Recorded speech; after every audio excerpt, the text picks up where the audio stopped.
Select परीक्षा study channel पर स्वागत है, इस्तकबाल है। दोस्तों BPSC TRE 0.1, TRE 0.2, TRE 0.3, TRE 0.4 भी लगा सकते हैं। 0.4 से चयनित यानी 4 से मतलब शामिल होने वाले चयनित अभ्यर्थी होंगे बाहर। यानी दोस्तों एक बहुत बड़ी अपडेट निकल करके आ रही है जो आप लोगों के सामने शेयर करने जा रहे हैं। आप लोगों से गुजारिश है कि आप लोग इस वीडियो को आखिर तक ज़रूर देख करके जाइएगा। यानी सीटेट कल सुप्रीम कोर्ट में सुनवाई है दोस्तों। यानी ये सीटेट बीटेट का मामला है या अदर स्टेट का मामला है, इसको आज हम देखने वाले हैं। यानी सभी राज्यों में शिक्षक भर्ती में सीटेट बाहर हो सकते हैं दोस्तों। यानी कल की जो सुप्रीम कोर्ट में सुनवाई है बहुत महत्वपूर्ण सुनवाई है दोस्तों।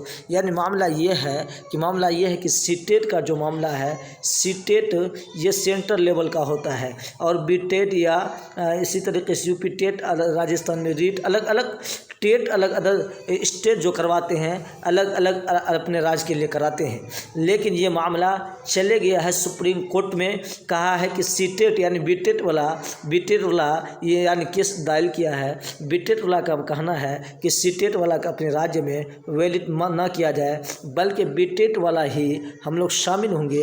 ये मामला बिहार से चला गया, अब ये सुप्रीम कोर्ट में गया हुआ है और सुप्रीम कोर्ट में जो फैसला होगा उसी के अनुसार सबके लिए लागू होने वाला है, सबके लिए खतरा का घंटी बजने वाला है। इसलिए देखते हैं क्या मामला है। देखते हैं दोस्तों ये सीटेट ब्रेकिंग न्यूज़। यानी आज सुप्रीम कोर्ट में सीटेट राज्य स्तरीय रद्द कैंसिल को लेकर सुनवाई।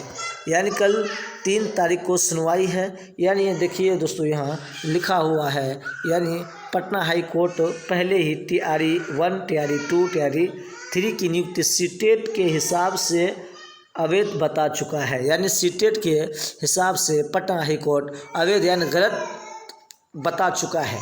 अगर सुप्रीम कोर्ट ये फैसला को अगर गलत बताता है तो ये सीधे खतरा की घंटी बज जाएगी। यानी जिससे बिहार सरकार ने सुप्रीम कोर्ट में चैलेंज किया, कौन लड़का तो किया ही है लेकिन बिहार सरकार ने भी सुप्रीम कोर्ट में इसको चैलेंज किया। क्या चीज़ का? ये जो आपका हाई कोर्ट का जो फैसला हुआ था उसी के खड़े होने के सीटेट के पक्ष से बिहार सरकार ने चैलेंज किया कि मतलब सीटेट को भी वैलिड की जाए बीटेट की तरह। ये मामला है।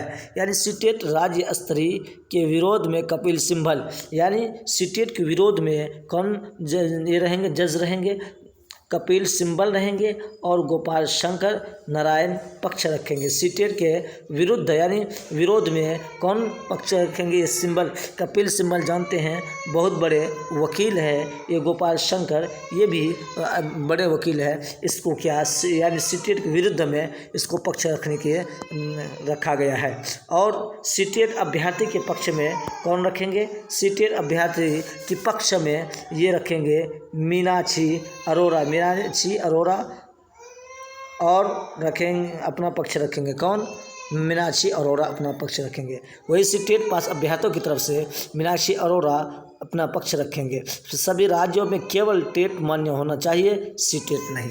यानी दोस्तों ये मामला वही है कि अदर राज्य में जिस तरीके से झारखंड में जीटेट होती है यहाँ सरकार हर साल हो जाती है और इसी तरीके से यूपी टेट में हर साल हो जाती है। इसी तरीके से राजस्थान में हो जाती है रीट। इसी तरीके से अदर स्टेट में यानी बीटेट या सीटेट टेट अदर टेट होते रहता है। लेकिन बिहार में जो सरकार है 2017 के बाद से लेकर 2023 तक अभी तक बीटेट नहीं करवाई है। अगर सीटेट के बेस पर जो सब नौकरी है अगर सुप्रीम कोर्ट अगर गलत फैसला दे दिया यानी NIS DLED की तरह अगर इसको भी बाहर कर दिया तो दोस्तों बहुत ही घाटा और नुकसान में पड़ जाएगा जो लोग सीटेट पास करके है। दोस्तों आपसे गुजारिश है कि अगर आप इस चैनल पर नए आए हैं तो चैनल को ज़रूर सब्सक्राइब कर दीजिएगा ताकि इसी तरीके का वीडियो सबसे पहले आप तक पहुंचाते रहेंगे।